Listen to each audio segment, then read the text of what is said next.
Halo semuanya, selamat datang di sesi explainer kita kali ini. Hari ini, kita bakal seru-seruan membedah sebuah kerangka kerja yang sangat luar biasa untuk para pelaku UMKM, khususnya pengembangan bisnis laundry. Kita akan mengupas habis materi dari Coach Darin, yaitu Business Laundry Development Blueprint, atau yang gampangannya kita sebut LBDB. Blueprint ini benar-benar menyulap langkah-langkah teknis yang ribet, jadi sesuatu yang sangat terstruktur dan gampang banget buat dieksekusi. Jadi siapkan catatan Anda, karena kita akan langsung terjun ke intinya. Oke, sebelum kita mulai, pernah kepikiran nggak sih kenapa banyak banget bisnis laundry yang akhirnya gulung tikar, padahal mesinnya mahal-mahal dan kelihatan keren? Nah, rahasianya sebenarnya sederhana banget. Tanpa strategi yang jelas dan pemahaman soal siapa target pasar kita, mesin cuci paling canggih di dunia pun nggak bakal bisa menyelamatkan bisnis Anda. Mereka gagal bukan karena hasil cuciannya kurang bersih loh, tapi murni karena mereka nggak tahu cara merancang fondasi bisnisnya. Biar kita nggak ikutan salah langkah, Coach Darin udah ngerumusin LBDB ini jadi 4 pilar utama ditambah 1 fondasi penting. Dan yang bikin sesi ini spesial, kita bakal langsung mempraktekkan setiap langkah ini ke dalam sebuah studi kasus nyata, yaitu ngebangun bisnis laundry di area kampus atau kos-kosan. Menarik kan? Sip, sekarang kita masuk ke tahap yang paling awal banget. Fondasi, mindset, dan tujuan bisnis. Ibarat membangun rumah, sebelum kita sibuk nyentuh mesin cuci atau ngitung duit, kita wajib punya fondasi yang super kuat. Di tahap ini, kita harus bisa jawab dengan jujur, kenapa sih bisnis ini harus ada dan mau dibawa kemana arahnya. Kita susun tuh yang namanya executive summary awal, dan yang paling krusial, kita tetapkan target SMART. Coba bayangkan betapa briliannya kalau target SMART ini kita aplikasikan ke studi kasus laundry kampus tadi. Alih-alih cuma bilang pokoknya saya pengen untung besar, kita bikin jauh lebih spesifik. Targetnya, dalam waktu 3 bulan ke depan kita harus tembus 25-30 order setiap hari. Kalau ini tercapai, omset yang masuk itu jelas terukur, kira-kira 30-36 juta rupiah per bulannya. Kalau angkanya udah sejelas ini, kita jadi punya destinasi finansial yang pasti untuk dikejar. Terus gimana caranya biar kita beda dari laundry sebelah? Ini dia, ada satu rumus keren banget buat ngerancang unique selling proposition atau USP Anda. Bisa dicatat nih formulanya. Jadinya kurang lebih begini. Laundry saya membantu mahasiswa kos mendapatkan pakaian bersih dalam 6 jam melalui layanan antar jemput. Berbeda dari kompetitor karena kami menggunakan sistem tagging anti tertukar. Wah, ini sih janji yang bikin laundry Anda langsung jadi primadona dan menonjol banget. Fondasi udah kuat, mantap. Sekarang kita melangkah ke pilar 1. Validasi peluang. Waktunya beralih dari sekedar asumsi ke fakta lapangan. Di tahap ini, kita ditantang untuk menjawab satu pertanyaan yang sangat mematikan. Apakah peluang bisnis itu benar-benar ada di lokasi tersebut? Ingat, keputusan bisnis itu wajib berbasis data, bukan cuma modal insting atau tebak-tebakan feeling. Kita harus cari bukti nyata bahwa lokasi yang kita incar dan celah dari kompetitor itu memang cukup menguntungkan untuk kita garap. Untuk membuktikan hal itu, ada 4 langkah taktis yang nggak boleh di-skip. Pertama, riset lokasi dulu. Gimana tuh akses jalan, ketersediaan air, listrik, sampai legalitasnya. Kedua, mapping market. Siapa aja sih orang-orang yang tinggal di radius itu?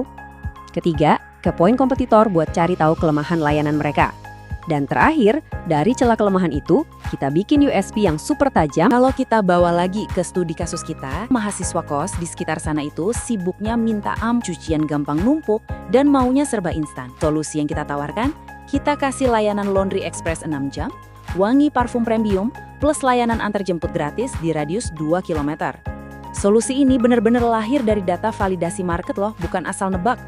Kalau market udah tervalidasi, selamat. Tapi jangan seneng dulu, kita wajib masuk ke pilar 2, kalkulasi kelayakan. Kenapa ini penting? Karena sebagus apapun marketnya, kalau hitung-hitungan finansialnya berantakan, ya sama aja bohong. Mari kita bedah bahasa angka ini secara gampang. RAB itu rencana anggaran biaya, alias modal persiapan awal sebelum buka pintu. HPP itu harga pokok penjualan, yaitu biaya real sabun, air, dan listrik per kilo cucian. BEP itu titik impas, kondisi di mana Anda nggak rugi, tapi ya belum untung juga. Dan terakhir ROI, ini soal kapan seluruh investasi awal Anda bakal kembali sepenuhnya ke kantong. Ini ilmu wajib banget buat UMKM. Kita bertransisi ke pilar 3, eksekusi strategi. Di tahap ini, Coach Darin ngingetin satu target tanpa strategi itu cuma harapan kosong. Strategi tanpa deskripsi tugas yang jelas itu cuma wacana. Dan operasional tanpa yang namanya SOP atau Standard Operating Procedure itu cuma ilusi. Yang pada akhirnya bikin standar layanan Anda hancur-hancuran tiap hari. Bayangin, buat ngehandle 30 order mahasiswa tiap hari tanpa bikin pusing kepala, semua elemen bisnis harus sinkron kayak mesin yang saling mengunci. Oh ya, satu hal yang sering dilupakan. Tolong banget jangan main asal buka toko tiba-tiba. Bisnis yang sukses itu butuh fase launching yang tertata rapi. Pertama, pra-launching buat bikin orang penasaran dan sekalian ngelatih tim. Kedua, pas hari H launching, sikat dengan promo gede-gedean buat narik massa. Dan ketiga, pasca launching. Disinilah Anda evaluasi komplain yang masuk dan mastiin orang yang udah nyoba mau balik nyuci lagi. Tanpa ini, momentum awal bisnis Anda bisa nguap gitu aja. Yes, akhirnya kita sampai di puncak kerangka kerja ini.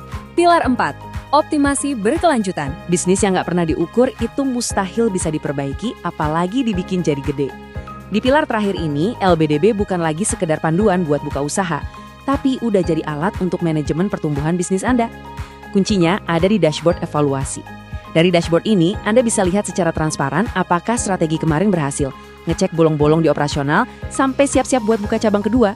Jadi, sebagai pemilik bisnis, tiap bulan Anda wajib banget nimbakin pertanyaan-pertanyaan ini ke diri sendiri.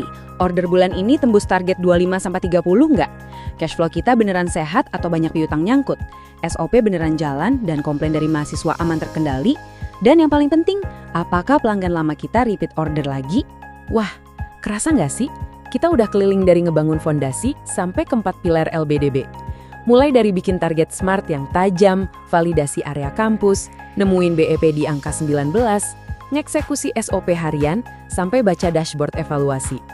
Sekarang, pertanyaannya balik lagi ke Anda. Setelah bedah materi sedalam ini, apa langkah tindakan paling pertama yang bakal Anda lakukan besok pagi untuk menyulap bisnis laundry Anda jadi mesin profit yang terus bertumbuh? Pikirkan itu baik-baik ya. Sampai jumpa di pembahasan penuh wawasan kita yang berikutnya.